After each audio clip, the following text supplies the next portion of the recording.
నేనైతే high ఎక్స్పెక్టేషన్తో release అయిన రాజా సాబ్ సినిమాకి అయితే రావడం జరిగిందండి. ఈ మధ్య కాలంలో మిస్ అయిన ప్రభాస్ని అయితే ఈ సినిమాలో మారుతి గారు చాలా అద్భుతంగా చూపించారు. Young rebel star Prabhas grand ఎంట్రీతోనే ఫ్యాన్స్కి అయితే పిచ్చిక్కిపోయిందండి సినిమా హాల్లో. ప్రభాస్ ఎంట్రీ అప్పుడు సినిమా హాల్లో పండగ వాతావరణం అయితే ముందే వచ్చేసింది అనిపించింది అందరికీ. మెయిన్గా సినిమాలో ప్రభాస్ కామెడీ టైమింగ్ అయితే నెక్స్ట్ లెవెల్ అండి.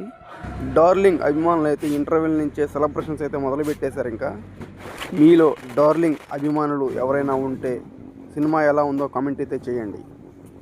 సెకండ్ హాఫ్ నుంచి సినిమాను మారుతి గారు అలా అలా అలా అలా అలా తీసుకెళ్ళిపోయాడు. ఇంకా మెయిన్గా చెప్పాలంటే తమన్ బీజిఎం అయితే కొట్టేశాడు.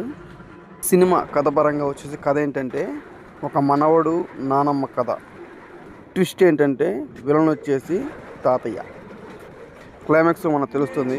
రాజా సాబ్ సెకండ్ పార్ట్ కూడా ఉంది. ఇంకా నాకైతే ఈ సాంగ్ అయితే నచ్చింది. ఆ సాంగ్ ఏంటో కామెంట్ అయితే చేయండి.